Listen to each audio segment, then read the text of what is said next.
for his engaging stage presence, which you will soon see, as well as his passionate approach to the instrument, with influences drawn from great musicians such as Michael Brecker, Branford Marsalis, and Dexter Gordon.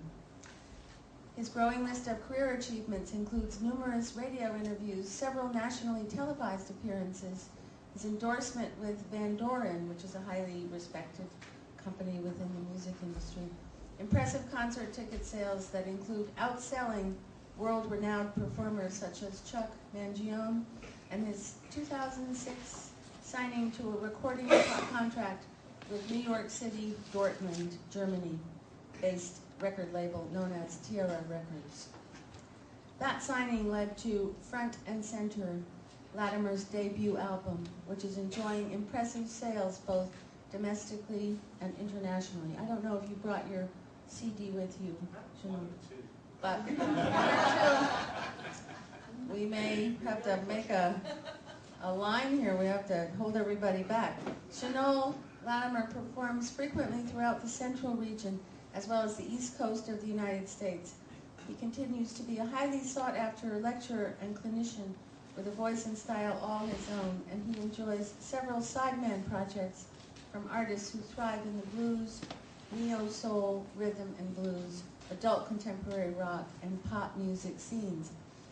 Shenole will be, I should mention, he will be performing at the Southampton Cultural Center. And when is that, Shenole? The 26th. On February 26th at the Levitas. Right. And what time is that program? I believe it's 7 o'clock start. Okay, and that's with, is that with a group or? That's with my quartet, my official concert lineup. So that's something to look forward to. Mark your calendars. The other thing is that Shenole brought his mailing list, and there's one on the refreshment table, one outside. So if you'd like to be apprised of his goings-on, please sign up for his mailing list. It's a great pleasure to have him with us today. Please welcome Shenole Latimer.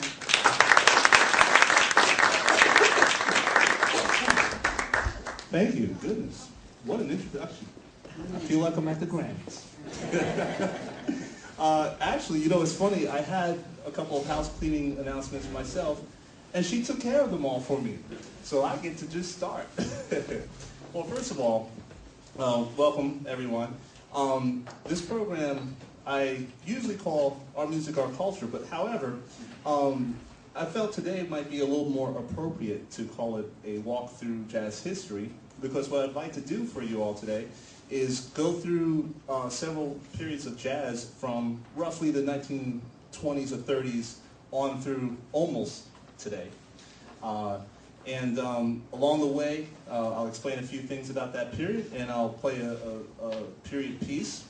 And what I'm going to try to do is leave a little time towards the end there for any questions, because I like questions. So we're going to start off with, you know what, I think I'll play a tune first. This is a song that you might be familiar with. I think I'm going to keep the title a surprise for you. But needless to say that, actually, if I give you the composer, it might give it away. It's written by George Gershwin. And here we go. Oh, by the way, you're going to see me sort of moving to the side here every now and then. I have brought my budget band with me. It is an iPod. And I use the iPod for occasions where I can't have the full ensemble and such. But in any case, let's see if you can figure out the name of this piece. And no yelling the name. We'll wait till the end. All right. I think I might have to stand for this.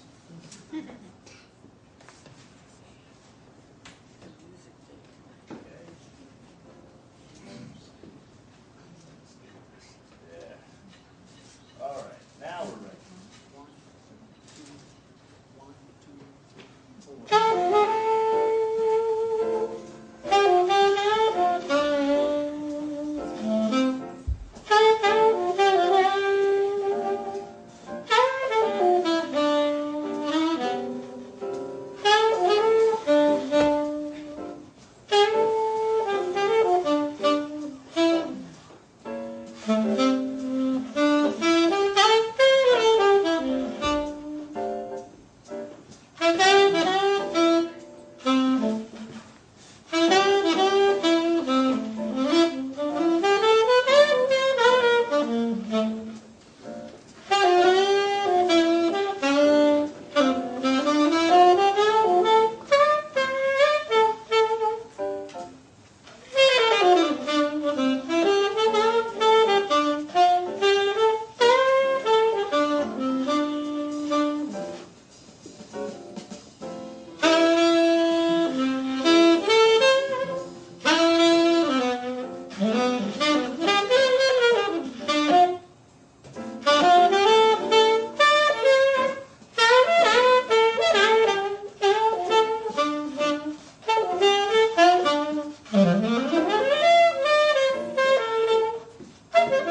we go.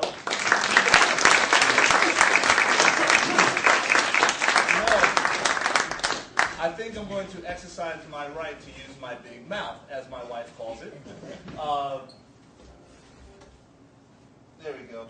Actually, I realized that I had this set the wrong way, so you really couldn't hear the background music. Hopefully you enjoyed my playing, though. I've been practicing for a minute or two, so. Anyway, there we go, I fixed it. Well, anyway, if we go through time with jazz, our first, I guess, big era is probably really the swing era. I mean, there's a lot before it. I'm actually going to be skipping through a good chunk of the very beginning, simply because of time constraints. And also, to be honest with you, every single section of jazz could really be a college course all into itself. So if I don't go over one of your favorite jazz artists, please do not throw tomatoes, because I am allergic. So, well, first off, in the 20s and 30s, you know, we have here Summertime. I chose that selection because it has a very nice nod to sort of the roots of jazz in a way. If you think about the lyrics of jazz, and you know, it's all about, it's sort of really a sad song if you listen to the lyrics, and it sort of harkens back to field hollers during the time of slavery. And if you go through time, most historians sort of agree that the beginnings of jazz actually may have been around as early as the late 1860s and possibly the 1870s. But it doesn't become a really, I guess, shall we say, popular form until around the 1920s or so. So I'm going to skip forward, and I'm going to go to the swing era. And during the swing era, this is when jazz was really starting to become, I guess, the go-to music, so to say. You know, a popular song form when you can dance to it. And of course, during the swing era, a lot of that music was for dancing. And there were groups such as, Benny Goodman, and Count Basie, Duke Ellington. And actually, I got a very funny story for you about Benny Goodman. Benny Goodman was well known amongst musicians for being a little ornery. He was also a very human person, which I'll get to in a second, but he was kind of known for being ornery. And the reason is for things like this story I'm about to tell you. During the early 80s or so, Benny was kind of having a resurgence of his career. This is before he passed away. And so what happened was he had hired some interns to copy his music library for prosperity. Now, there's this little company, you might have heard of them, they're called Xerox. They decided to contact Mr. Goodman to see if he'd be interested in endorsing their company and sort of being, a face for it, that sort of thing. So Benny said, "Oh, I don't know about all these contraptions. Send the thing down, maybe it'll be useful." So they took the trouble of sending one of their finest Xerox machines to Benny Goodman's office, which, by the way, at the time was on the 3rd floor of a building in Brooklyn. So Benny had them bring it up. He used the machine for about a week, and then he called them back up and said, "This thing is terrible. Get it out of my office." But of course, he had all his copies already made. So, so that sort of is a good example of his ornery side. But to talk about his human side, and I guess this in some ways coincided with this month being Black History Month, Benny Goodman was the first white band leader of some notoriety to actually include black musicians in his big band. And he got a little grief for that, but of course, ultimately, when people heard the music, it didn't really matter too much, at least to the listeners. Once you go outside of certain communities within artists, actually, let me back up. It seems to me that artists tend to be a little bit more liberal with certain social things, and they were more accepting of this change than the listeners were at first. So, but once Benny started doing some of his performances, then a lot of people said, "Oh, okay, well, maybe this isn't quite so bad." So I just want to show Benny's human side, because he doesn't get a lot of credit for that, actually. And usually I have, you see there's a digital projector, I actually usually have a PowerPoint that has some pictures, and on one of those pictures there's a picture of Benny Goodman standing right next to Count Basie, and they're smiling and having fun and playing together. And that's all that it really mattered. The music just wants to be played, it doesn't care who does it. So anyway, speaking of the swing era, I'm going to perform a couple of tunes from that era that were big at the time. Pretty much every big band around played these two. And this time I will announce the title. And I'm also going to test this to make sure this is going to work for me, because I did a bad thing, and I secretly dropped the budget band before I played, so there we go. Okay. So the first selection is going to be Body and Soul, which is a ballad. There's a famous recording of it done by, actually there's a lot of famous recordings. Lester Young did a very nice recording of it. You might want to check that out if it's in the library's collection. And this will be my little rendition with the budget band. 1, 2, 3, 4.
Now I'm going to exercise my right to be lazy and use a microphone. So Body and Soul, lovely tune. It's one of those songs that actually, you know, I have to say, a lot of the older songs are really very, very malleable with what you can do because they're so well written. You could do, for example, the first song I performed, Summertime, you can do that with a more modern feel because it's just so well constructed. So if I had my band and I performed it with what we call a funk feel, you'd be surprised at how well that would fit with today's style. And Body and Soul is very much the same way, where even though it was written several decades ago, it actually is very flexible and it's so well written that you could put it with any of today's styles and it would still work. And I think that's a testament to the composers. So another very popular selection during the swing era was Satin Doll. And one of the reasons I chose Satin Doll was because I wanted to have a chance to talk about two of the great big bands of the time and their contrasting, I guess, styles. During the swing era, there was basically two types of big bands, or I should say styles. One was called the New York style, and the other was called the Kansas City style. Now, the New York style was, I guess a good example of a composer of the New York style would be Duke Ellington. And it was something that had a little bit more of a arranged sound. There were more things that were kind of planned out to happen a certain way. Whereas the Kansas City style was more down home, if you will. And probably a great example of the Kansas City style would have been Count Basie. So, you know, if you're familiar with any of Count Basie's songs, they're a little bit more, shall we say, bluesy, you know, a little more get down.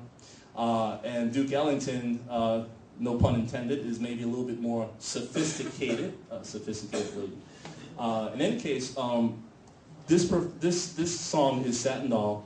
Oh, and actually, very quickly, one of the partners, songwriting partners of Duke Ellington, actually the biggest one, Billy Strayhorn. I have to mention him because a lot of people don't realize that a good number of Duke Ellington's pieces were either written by or arranged by Billy Strayhorn. He actually wrote one of my favorite songs, Chelsea Bridge, which is on my CD.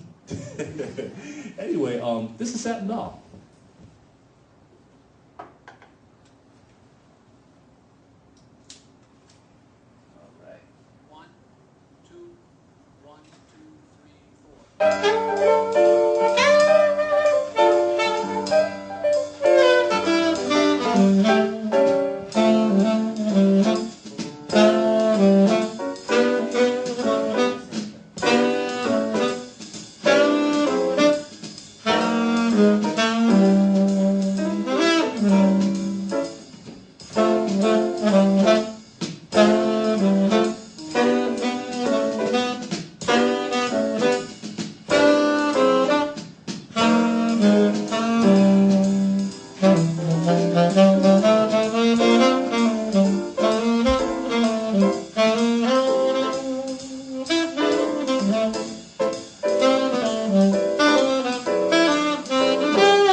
You know, one of the reasons I love doing these programs is I get a nice workout.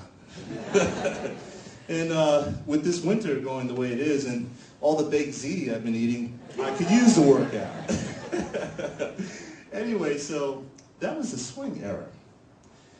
Now, we're about to jump into what I call the basis of all modern jazz. And that would be the bebop era.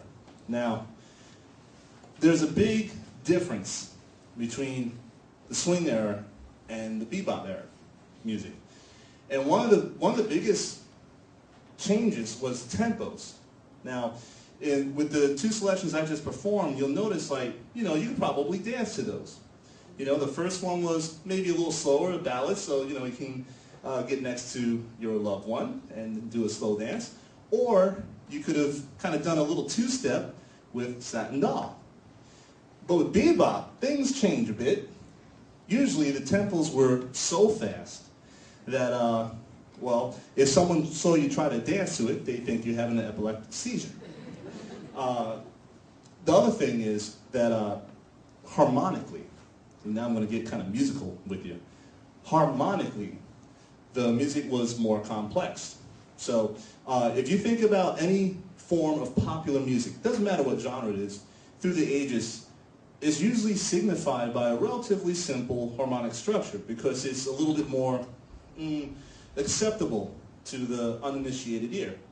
But with bebop, what happened was that there were so many new sounds and harmonies and note relationships being explored that it became more of an art music.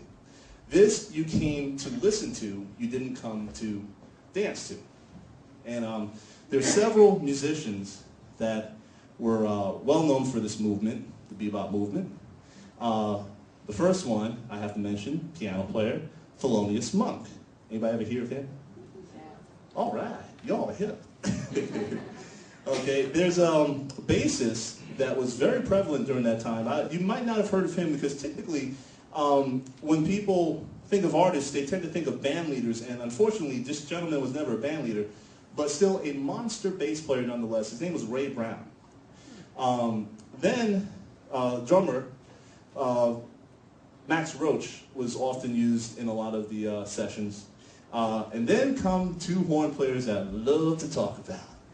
First one, Mr. Dizzy Gillespie. And Dizzy, well, I think we've probably all have heard of him and seen pictures, and he's probably known best for, well, really three things. I was about to say two, but really three things. One is the gigantic cheeks, which the first time I ever saw him do that, I was, how old was I? I was in 4th grade. I was sick. I was home at school, home from school, I should say, and I was watching Channel 13. And they had a special on jazz, and Dizzy Gillespie was on there, and he went to pick up his trumpet and play, and I was like, oh my God, what's wrong with him? It scared me. So his puffing cheeks. The second thing is his high notes. The man could play in the stratosphere with the trumpet. He's one of what I would call the great technicians of jazz, and unfortunately, I actually passed over a couple early ones, such as Louis Armstrong, who, by the way, was one of the influences for Dizzy Gillespie, Jelly Roll Morton. But I digress. Dizzy was known for that, and he pretty much stretched the range of the trumpet. So whereas if you were to talk to a high school band teacher, they would probably tell you generally the playable range of the trumpet is, if you can get up to high C, you're real good. Dizzy could play well and beyond that, quite much beyond that. Hold your ears, I'm going to demonstrate something for you. But don't hold them too much. The saxophone, first of all, this is an alto saxophone. This is what I started on, not this particular sax, but this is what I started on. The saxophone in general is considered to have a playable range of what we call high F. So I will play that for you, okay? And then I'll show you how far I can extend my range. And this will be because of various gentlemen who I'll name in a bit. But first, let me, I guess, show you what I mean by extending the range. So here's what a high F sounds like, and I'm going to try to hold back a bit for you guys. Okay, so pretty high. Now I didn't really do my throat warm-ups, because once you get into what we call the altissimo, you really should kind of warm up a bit. But let me see how high I can get kind of cold here.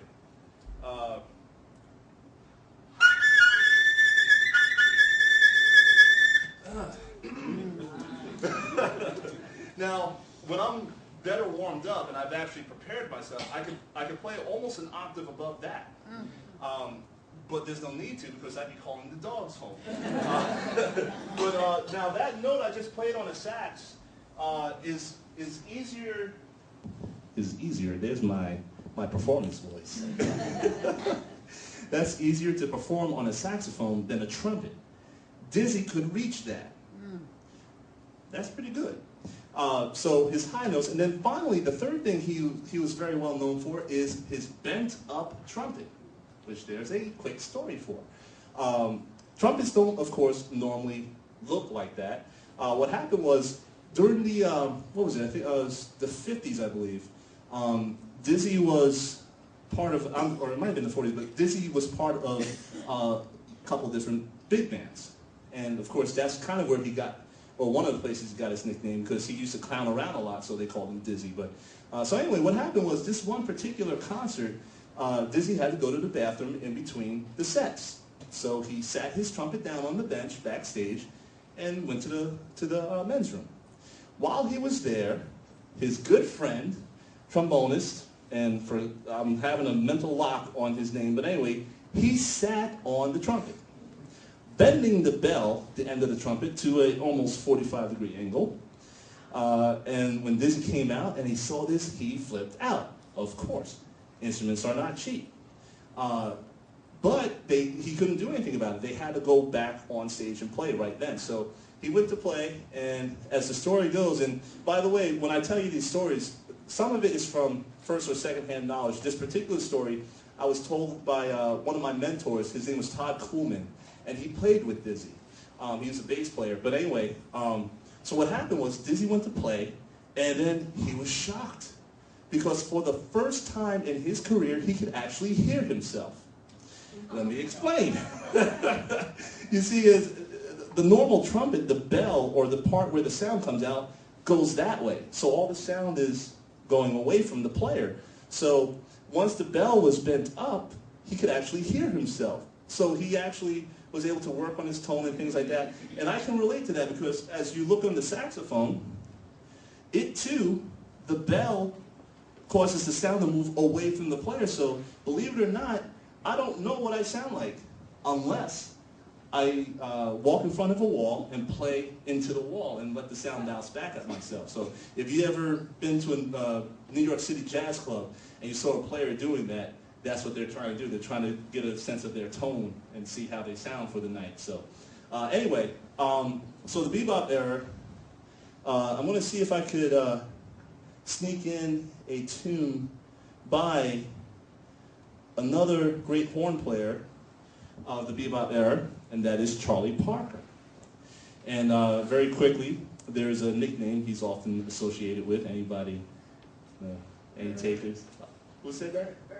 Yeah, oh yeah. But does anybody know the real story is how he got that name? Birdline. Ah, nope. Actually, they named the club after him. And that's a whole long story, but a funny one. But actually, he got his nickname because of this. And this, I learned from a drummer who played with Charlie Parker. His name was Charlie Perry. He passed away a few years ago, but he was a great human being, and I wish he was still around. This is what happened. Charlie Parker was coming out from the South on his way to Chicago for a gig, and he had a couple of guys in the car with him from the band. And along the way, they ran over a chicken.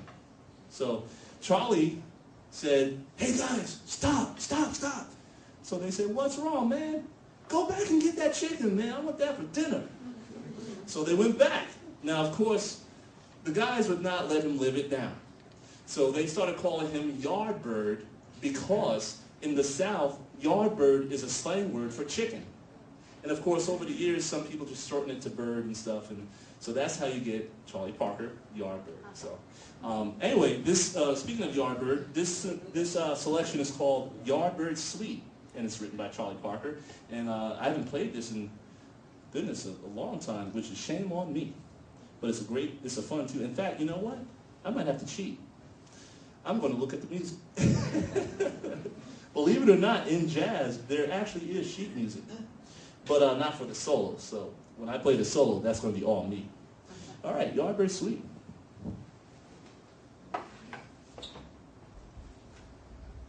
Okay. Fasten your seatbelts. 1, 2, 1, 2, 3, 4.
thank you.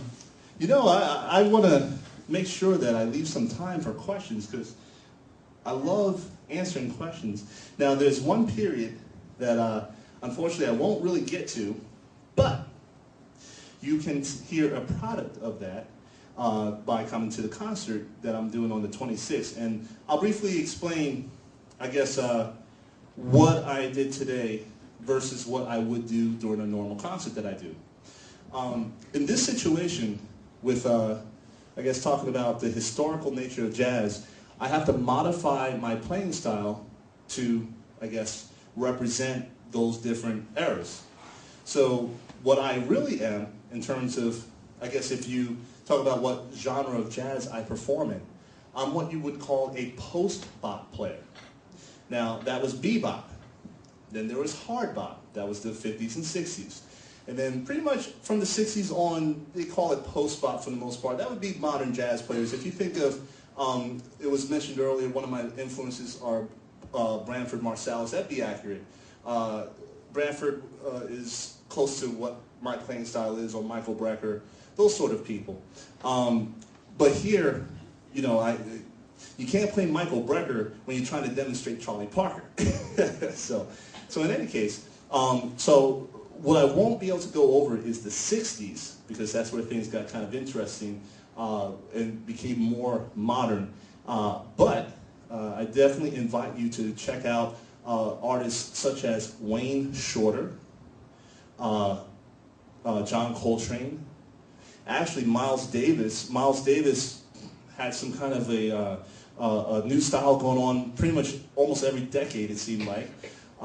People of that nature, I think you would get a very good sense of the 60s and also just modern jazz, because by then we started getting a little bit more of an infusion of other genres, such as Latin music.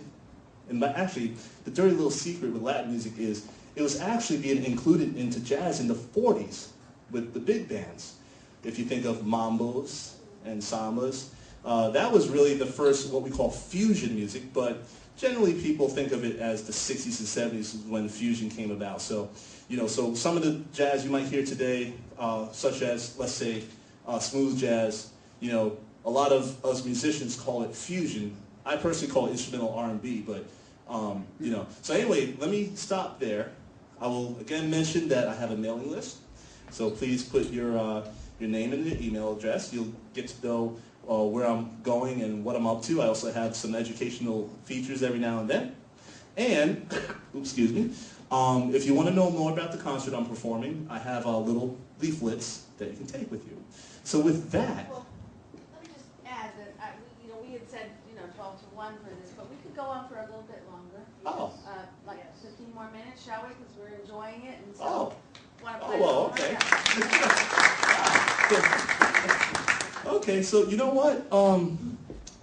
Let's see. I tell you what.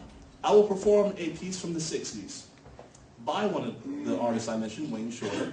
And then that'll be about 4 or 5 minutes.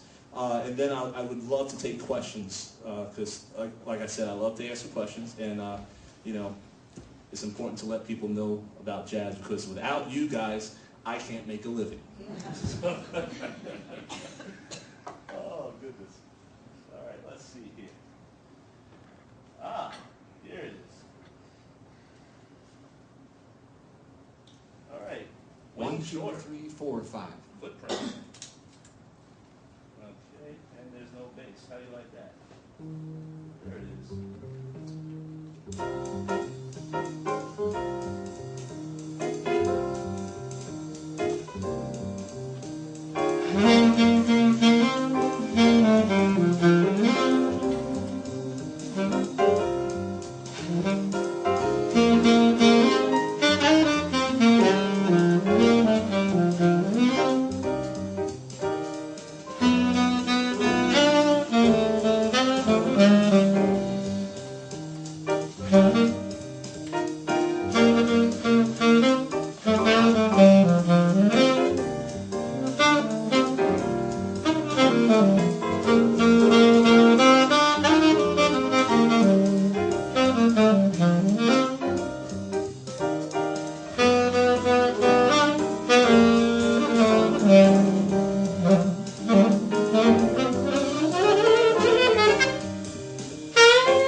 All right, questions.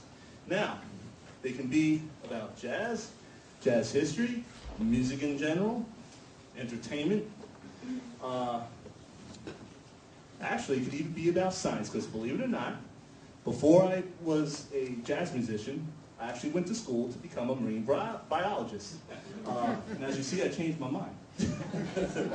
So, any questions? Well, I have a question just about you and your career and sort of how do you spend your time and what kinds of where do you perform, and just tell us a little bit more about you. Sure. A little bit about me. Okay. Well, first of all, I mentioned that before I did this, I was going to be a marine biologist. So, briefly, my history is that I graduated from Stony Brook University with a bachelor's in music, and I never went for my master's. And it's not because I didn't want to. It was because I never had the time. Because shortly after graduating, I got so busy with performances, I was getting called a lot for things, and I was starting to make a pretty good living. So I just started doing that. That kind of became my reality at the time. And I spent a lot of time as a sideman for other people. And then around 2001, or 2002 actually, excuse me, I formed my own quartet. And what happened was, initially, it was really just for me to kind of, I guess, let it all out. Because I always felt like I had to kind of hold back a bit with certain performers I was with, because they wanted this or they wanted that, but they didn't want this and they didn't want that. It's sort of like if you play in a restaurant, you know, I often say that you're kind of playing with two hands tied behind your back in a way, because, you know, you have to hold back so much. So what happened was, around that time I formed the quartet, and I stopped playing restaurants for the reason I just mentioned, because I refused to be background music. And what happened was, there was this jazz club, this is now around 2003, there was this jazz club named 69 Wall Street. And I managed to get a gig there, and within a very short time, I started drawing a very large crowd. And at this time, the Patchwork Theater for the Performing Arts was just sort of finishing their renovations, and they were looking to start some programming. So word got to one of the board members that I was drawing large crowds at this jazz club. So he said, okay, well, let me go check it out. And he never called me to let me know that he was coming down. So this particular night, he came down, and he had to wait until almost the end of the night because the place was so full, and there was actually a line around the corner. So when he saw that, he realized that I should be one of their first artists when they open up the jazz series for the theater. So in 2004, September 4th, I did my first headline concert performance in a big venue, the Patchwork Theater. And this is where Chuck Mangione comes in, because Chuck Mangione was one of the other artists that was going to be performing the concert series. So I was first. There was supposed to be someone else after me, and I forget who it was, but the show got canceled for some reason. And then Chuck Mangione was next. And as it turned out, I had a very good turnout, and I actually outsold Chuck Mangione. So since then, basically what I do is a little bit of this, where I do some educational presentations. I do a lot of sideman work with other bands, recording sessions, and I do concerts. And now the thing is this, it was mentioned earlier that I'm signed to a record label. Well, let me tell you about that. Well, at least the dirty little secret about jazz record labels is there's not a whole lot of money for jazz artists with marketing, and if there was, I think maybe jazz might be a little bit more than 2% of the listening population. But in any case, the record label I'm signed to doesn't have someone to help me get artists, so I still have to do that myself. So in trying to keep away from doing restaurants and making sure I'm in a position where I can do a show and not background music, I actually rent concert halls myself. So after the Patchwork Theater show, I learned that show taught me a lot about what happens behind the scenes and how to, I guess, the whole renting the venue and getting sponsors and stuff. So from about 2005 on, I've been renting concert halls, be it Bolton Center or Vale Levitt or wherever, and I get corporate sponsors. Two of my biggest sponsors have been like Washington Mutual and Coldwell Banker, and there's some others, and I put the show on myself. My motto has always been, if you can't find a gig, make a gig. What else has a question? But do your sponsors then, what do they get out of it, your sponsors? They get advertising, because a lot of the ways I get the word out has a lot to do with the internet. Thank goodness for the internet, in some ways anyway. I get a large volume of traffic to my website. I also, my mailing list that I mentioned earlier, the email list, I have a list of about 3,000 people that it goes out to, and that's large for almost any standard. Then there's also, what I do is, for the night of the show, I'll have a slide, like a PowerPoint, going on backstage, on the stage. Sort of like if you go to the movie theaters and you see those advertisements, I do the same thing for sponsors, but it's with my laptop and PowerPoint. And so there's various things. There's other things I do too. I don't want to go into a lengthy, but there's a lot I actually offer because, they got to get something out of it. So, yes, ma'am. You obviously don't have a 9-to-5 sit-down job. You stay pretty much in this area. How does it work for you to have family life? Oh, family. Yeah, I wish my wife was here, but she'd explain. Yeah, that's another thing. People think that musicians are partiers, and let me tell you something. The last time I've been to a party was my daughter's birthday party last year, by the way, which is on my birthday. So, I don't really have a social life, to be honest with you. I spend the majority of my time, believe it or not, in front of my computer and my telephone. And I'm constantly researching venues or festivals or whatever. I'm always on the phone.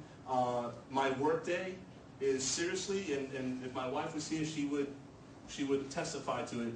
I put in a good, anywhere between 16 and 18 hours a day in all honesty. I average about 4 hours of sleep a night. Sometimes I get 5. And I have a 19-month-old daughter. So if you can imagine trying to find time for that and sleeping and, you know, if you followed me on Twitter, you would probably see tweets I do, little updates I do, and it's like 4 o'clock in the morning. Yeah. And I say, oh, I'm still up working. So, yes, ma'am. You mentioned that one of the distinctions of Dizzy Gillespie was his ability to play notes higher than what his instrument was expected to do. What does a musician have to do in order to be able to accomplish that kind of feat? A lot. When we practice, there's a lot of, I guess, facets to what we practice. What I like to compare it to is the military, because it's an equally disciplined sort of thing. So, for example, and actually, I guess it's kind of similar for trumpet players as for saxophone, but for myself, in the time where I could practice as much as I wanted to, I would put in about 5 or 6 hours a day, and in that time, about the first half hour of it was just what we call long tones, which is when you're kind of blowing notes for a long time and trying to get them nice and even and in tune and blah, blah, blah. And that also helps your endurance, because to be able to play so high, you really need a lot of endurance and you need good breath support. So, I mean, there's a lot of facets, and of course there's skill things, you know, but practicing is very important for us. It's very much like if you're a police officer, you're expected to go to the gun range, you know, a certain amount of times to keep sharp. And just as they have to keep sharp, we have to keep sharp, because there's plenty of competition, and when people come to see us, we don't want them to pay for nothing. So, yes. So, is there anybody else before we, I guess, close things out? No? Well, Okay. Shenole, we want to testify that you were wonderful to be with us today, to really give us an idea of not only the history of jazz, but what the life of a jazz player is like. And so we're going to do our bit and have you back.